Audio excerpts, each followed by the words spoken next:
प्यारे बच्चों, अब तो मौसम भी बदलाव कर रहा है और हम भी कुछ बदलाव करके कुछ शब्दों को, पर्यायवाची शब्दों को लाए हैं।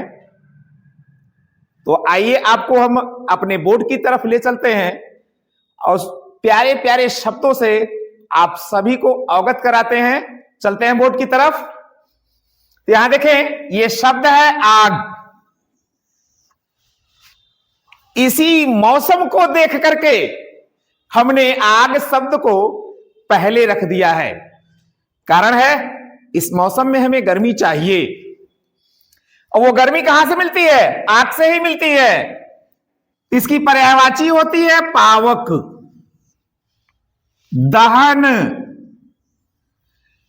अनल, हुताशन। आगे शब्द हमने रखा है अमृत। इसकी पर्यायवाची होती है पीयूष, सुधा, सोम, अमीय। आगे शब्द है अहंकार। इसकी पर्यायवाची होती है गर्व, अभिमान, घमंड, अहंग। आगे हमने पर्यायवाची शब्द रखा है घोड़ा और इसकी पर्यायवाची होती है अश्व, तुरंग, घोटक, हय। हमें अपने जीवन को भी घोड़े की भांति, जैसे घोड़े की रफ्तार होती है, उसी तरह से टकाटक चलाना चाहिए। आगे हमने शब्द रखा है आनंद। आप लोगों को उम्मीद करते हैं कि हमारे शब्दों से आनंद भी आता होगा। इसकी पर्यायवाची होती है मोद और इसी शब्द से मोदक भी बना हुआ है। अर्थात हमारे प्रथम पूज्य गणेश जी का बहुत ही प्रिय भोज्य प्रमोद, हर्ष, सुख, प्रसन्नता। अगला शब्द है इच्छा और इसकी पर्यायवाची है आकांक्षा, मनोरथ, कामना, अभिलाषा। अगला शब्द है उत्सव और इसकी पर्यायवाची है जश्न। ये उर्दू शब्द है पर्व, त्योहार, समारोह। आगे शब्द है उद्यान। इसकी पर्यायवाची होती है उपवन, वाटिका, बाग, चमन, बागीचा। यहां भी ध्यान देंगे, चमन देश को भी कहते हैं। आगे शब्द है ओश,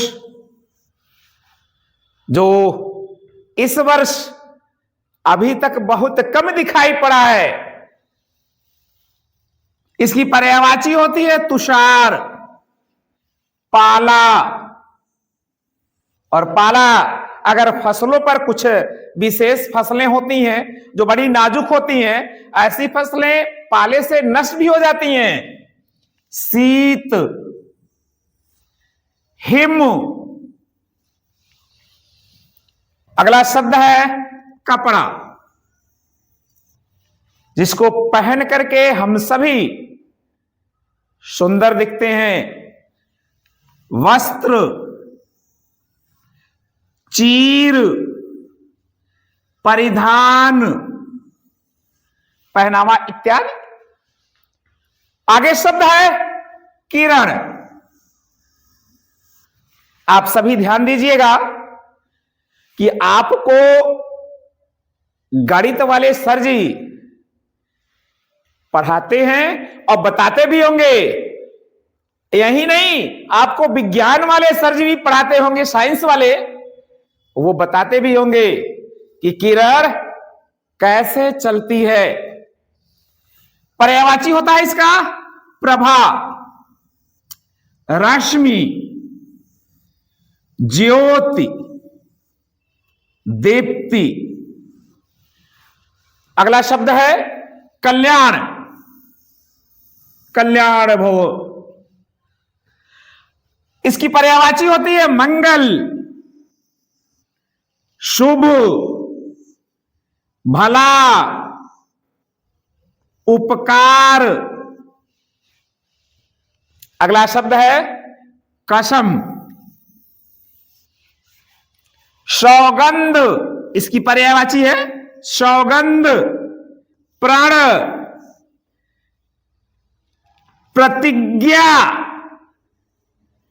शपथ। अगला शब्द है आम। नाम ही सुन करके मुंह में पानी आ जाता है।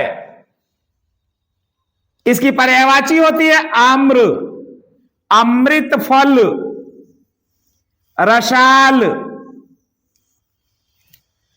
अगला शब्द है इंद्र, जो देवताओं के राजा होते हैं। और इसीलिए हमने पहले पर्यायवाची को भी रखा है, क्या? देवराज, देवेंद्र, सुरेश, महेंद्र। यहां ध्यान देंगे, महेंद्र शब्द बहुअर्थी शब्द है। यह इंद्र की भी पर्यायवाची का बोध कराता है। और अगर आप राजा की पर्यायवाची लिखते हैं तो वह राजा शब्द का भी बोध कराता है। अगला शब्द है उन्नति, उत्थान, प्रगति, विकास, वृद्धि। और आखिरी, आज के पर्यायवाची शब्द में आखिरी शब्द हमने रखा है जवान, जो हमारे देश की सीमाओं की भी रक्षा करते हैं। और यही नहीं है, आप इनकी पर्यायवाची पर ध्यान दीजिए। युवा, युवक, तरुण, किशोर। जवान शब्द काहे रखा गया? चूंकि जब हमारे शरीर के अंदर क्षमता, ताकत, बल, ये सभी चीज रहेंगे, तभी हम किसी भी कार्य को अंजाम तक पहुंचा सकते हैं। तो प्यारे बच्चों,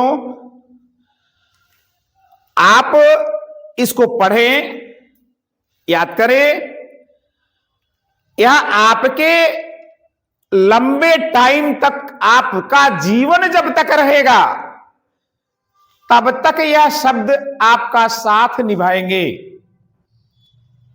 आप अपने सहपाठियों को, मित्रों को भी कह सकते हैं कि सर जी YouTube पर हमारे बताते हैं, पढ़ाने के साथ साथ YouTube चैनल पर भी जाते हैं, बनाते हैं उसको, उनको दिखलाइए। और पसंद आता है, हमें उम्मीद है कि पसंद तो आना है। पसंद आता है, लाइक करें, सब्सक्राइब करें। आप कमेंट भी कर सकते हैं।